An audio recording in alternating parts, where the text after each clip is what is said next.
మద్యం సేవించడం వలన ఈ వ్యాధికి చెక్ పెట్టొచ్చు. ఇప్పుడు చాలా మందిని వేధిస్తున్న సమస్య డయాబెటిస్. దీనికి సరైన మార్గం మందులు వాడడం కాదు, దానికి సంబంధించి కొన్ని ఆయుర్వేద మార్గాలు కూడా ఉన్నాయి. డయాబెటిస్తో బాధపడేవారు ఆహారం విషయంలో చాలా జాగ్రత్తగా ఉంటారు. ముఖ్యంగా స్వీట్స్ వంటి వాటికి చాలా దూరంగా ఉంటారు. తినే ఆహారంలో కూడా ఎన్నో మెలకువలు తీసుకుంటారు.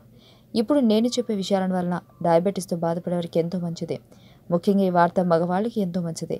మందు తాగే బాబులకి ఈ వార్త ఎంతో సంతోషాన్ని ఇస్తుంది. డయాబెటీస్కి ముఖ్య కారణం అధిక బరువు. అధిక బరువు వల్ల కూడా డయాబెటీస్ ఎక్కువగా వస్తుంటుంది. కావున బరువుని అదుపులో ఉంచుకోవాలి. అంటే తినకుండా ఉండడం కాదు. అధిక బరువు ఉన్నవారు రెగ్యులర్గా ఆల్కహాల్ తీసుకోవడం వల్ల బరువు తగ్గుతారట. స్వల్పకాలిక సమయంలో ఆల్కహాల్ వల్ల బరువు తగ్గకపోయినప్పటికీ దీర్ఘకాలికంగా ఈ మార్పు గమనించవచ్చని యూనివర్సిటీ ఆఫ్ పెన్సిల్వేనియా పరిశోధకులు తెలిపారు. అలా అని రోజు తాగడం కాదు, కేవలం మితంగా మద్యాన్ని తీసుకున్న వారిలో డయాబెటీస్ తగ్గినట్లు తెలుస్తుంది. అలానే పీచు పదార్థాలు ఎక్కువగా తీసుకోవడం వల్ల కూడా డయాబెటీస్ తగ్గుతుంది. పీచు తినడం వల్ల తొందరగా మన కడుపు నిండిన భావన కలుగుతుంది.